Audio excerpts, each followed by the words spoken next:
What is a good life and how do we live one? Quite a fundamental question that calls out to the very core of what it means to be alive. It's no surprise that art has been delving into ethics and morality since, well, forever. As video games have matured as a medium over the last half a century, it's no surprise that they themselves have looked at these most essential of topics. Today I'm going to look over video games with a philosophic lens, how video games explore ethics and morality. I'm Robert Gammon Ross and you're watching my channel Bob's Gammon, where I give a proper look over video games and their design. If you find this interesting or enjoyable, please do me the liberty of subscribing, liking and commenting on this video, as it helps me continue to do this. Before I properly dig into this video, I want to be clear that this video is about analysing how games are using the concepts of morality and ethics within the medium. It's not about delving deep into the philosophy of these ethics, though we will brush on a brief overview of some ideas when they are relevant. I will not be exploring what ethical or moral position is right or wrong. I studied philosophy to postgraduate level, and like Socrates, I know that I know nothing on the subject, or at least I know there are people much more capable than myself to ask. This video is looking more about how these concepts are used within gaming and what is more and less effective in an artistic/design manner. Do I look like a monster to you? We all do.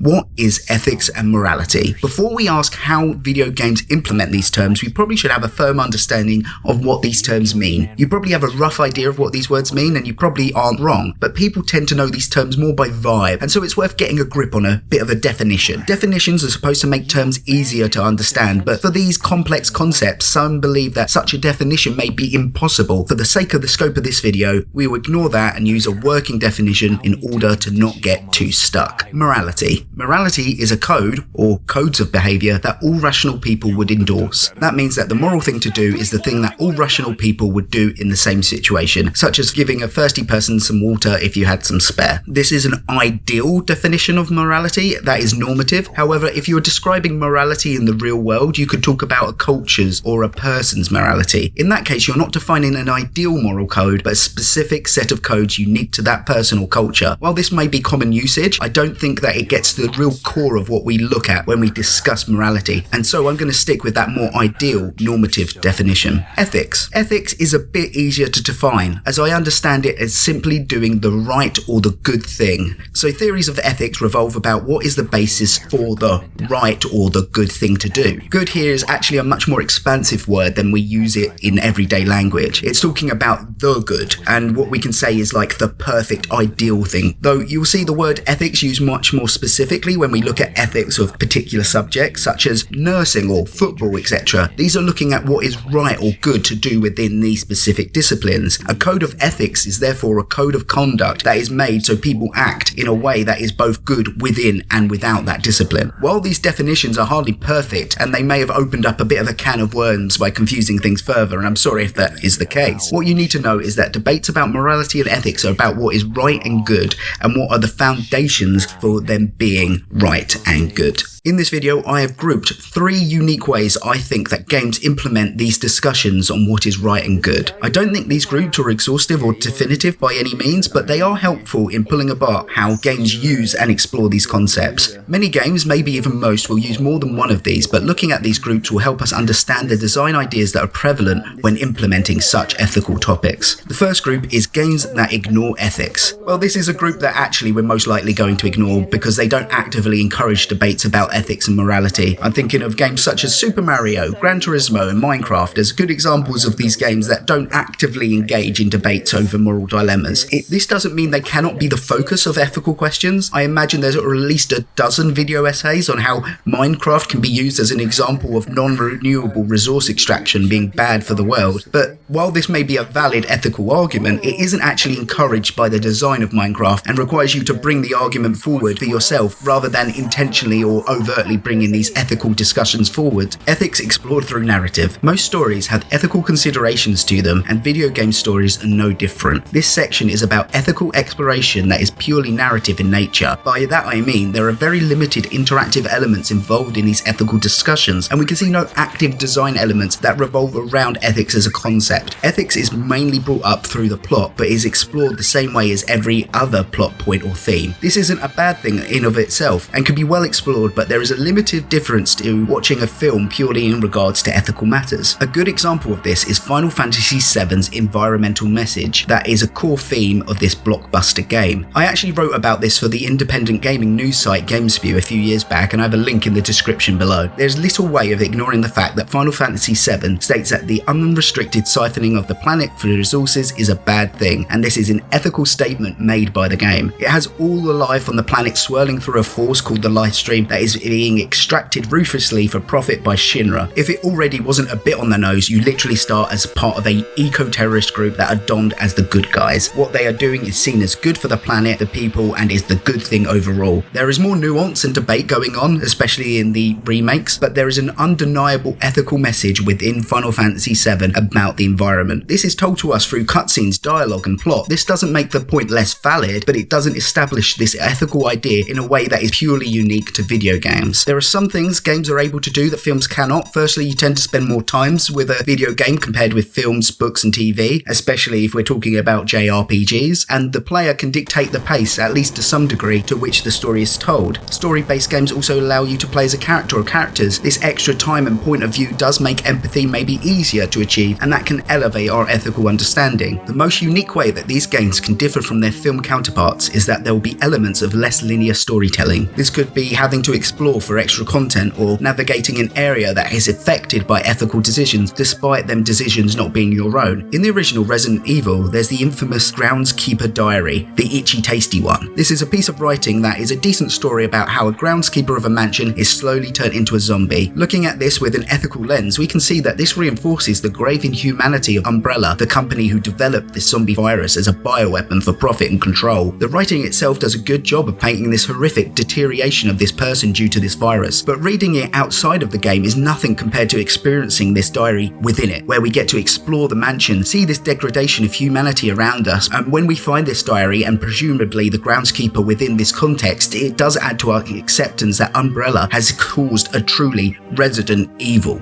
The next group I'm going to talk about is morality as a mechanical system. This is a way that games explore morality through having a mechanical system that has a prescribed morality. Some of these systems are even called morality systems, games where your adherence to being good impacts the game. These have become very popular systems, and there are too many examples to name, but some that come to mind are Fable, Fallout, and Mass Effect. In these games, players get to impact the game by doing things that are seen as moral or immoral, things that abide by what the game sees as fundamentally good or fundamentally bad. These end up with consequences that drastically change the game. The karma system in Fallout 3 gives overt scores to your actions, deeming or whatnot whether they are good or bad within the game. If you give that beggar some purified water, then you gain karma. If you kill the beggar, then you lose karma. Karma being the morality system in this game. Here, Fallout is definitively and explicitly saying that this is a good action and this is a bad action, and your character is definitively good or bad based on these actions. Ethically, this is quite interesting to see what is deemed good and bad in this world that you inhabit. Depending on how wide-ranging this mechanic is, you can find that the game is implicitly enforcing certain ethical ideas, such as killing being justified in Fallout, as you get positive rating for killing certain characters that are deemed evil. Games that have these systems also might end up having a few quirks within them, with some of these systems labeling you as a paragon of virtue for depositing lots of money to a good cause, despite this money coming from murder, pillaging, and high rent. Maybe these systems are actually a bit more realistic than I thought. Ethical thought experiments. Instead of having a gaming system that has stated good and bad actions, some games devise mechanics based on the interesting and engaging nature of ethical debate and put that front and center of their design. I'm going to call these interactive thought experiments. Thought experiments in philosophy are invented case studies that are used to explore the edges to which a concept or theory can be held. The most famous thought experiment is the trolley problem. In this thought experiment, you have a trolley going down a track, unable to be stopped by any means. On this track are 5 people tied down, unable to escape. They're going to be killed by this trolley. However, you are by a track switch and you can divert the trolley to another track where there is only one person tied up. The question asked is, do you change the trolley's direction? And more importantly, why? And we use this to tell us what it means about ethics and the human condition. The imaginative and empathetic nature of these thought experiments makes them them quite enjoyable to engage with, and I'm not alone in this opinion, as many games have made their whole game's concept revolve around making these decisions. Telltale, before they went bust, were famous and later infamous for having these elevating choices within their games, the most notable of which is their Walking Dead series, and I actually have done a retrospective on the first season of that, which you can see down below. In these games you play as Lee and then later Clementine, with the apocalypse laid out in the titular comic series. As survival becomes harder and harder to achieve, you have to make harder and harder choices. These choices are essentially thought experiments being replicated in an interactive and narrative fashion. Often these dilemmas tend towards two opposing ethical theories, though my master's supervisor would argue that they aren't as opposing as they appear, and I think I have to mention that just for him. But anyway, these two opposing ethical theories that are kind of seen as the bulwarks of ethical theory are consequentialism and deontology. Without going into them too deep, I think a quick flyby may be useful. Consequentialism can be understood as an ethical theory where the consequences of an action deems whether or not that is a good action. Deontology is a theory of ethics that states we have a duty to act in a certain way, and if we act on this duty, no matter the consequence, that action is good. An example in gaming that we could use could be from that Walking Dead series. At the beginning of episode 3, we are tasked with getting more supplies for our group. While we're doing this, a woman comes out into the middle of the street shouting for help while attracting lots of zombies towards her. As Lee,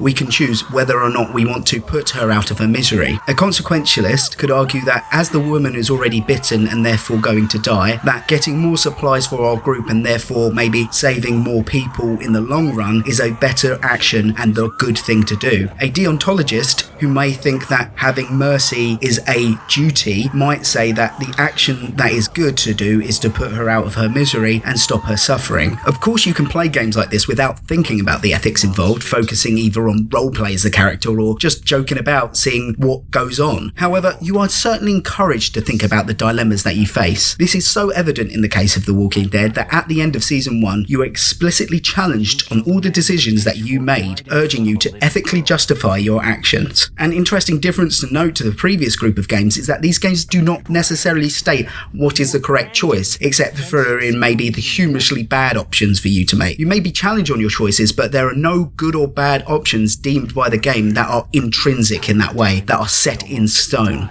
And this is the key difference between the last two groups. The last thing that we need to address then is what makes interactive ethical elements in games work. This actually relies on one other factor that we haven't talked about, and that is what is the purpose of including these elements in the first place. We can say for most games that they need to be engaging, that games need to be fun and compelling, but they do this in different ways. Sometimes these elements are used as concepts to make the player challenge themselves, maybe explore an ethical dilemma, or maybe even teach them something that they don't know. Some others may be just using it as a framing device, using it to set up a way just to have pure fun. Both of these are engaging as a game and will help them sell, but they do it in very different ways. This effectiveness is very much based on the context of the game and the purpose that it wants to get across to the player. However, there are some sort of guidelines that may be helpful that I've come up with. First of all, how much change is seen in the characters in the world that you inhabit? How much are these ethical choices meaning to these people and to this world that you're in? And this doesn't matter whether or not the game has an answer to whether or not what you do is good or bad. It does need to show that there is a difference in your actions. But for them games that really do want to explore them ethical issues, they do it well by using interactivity to reinforce dramatic points within narrative and well designed to emphasize the ethical issues such as blame, pain, suffering, happiness. They help to create empathy by really putting you into an ethical dilemma that you couldn't and haven't experienced. There needs to be buy-in from the players, that they need to be immersed in the game and the world around them to care about what happens, and without this, whatever is right or wrong is detachable enough. It makes the player's involvement so much more or less impactful. I hope this has given everyone a good idea of how different games implement ethics and morality, and gives you an idea as to what you may want to look at when you explore these ideas when playing games. I've been Robert Gammon Ross, and this is Bob's Gammon. Please do subscribe, comment, like, give me lots of ideas on what you want to see coming up. But I hope you enjoyed this, something a bit different. All the best. Ta-ta.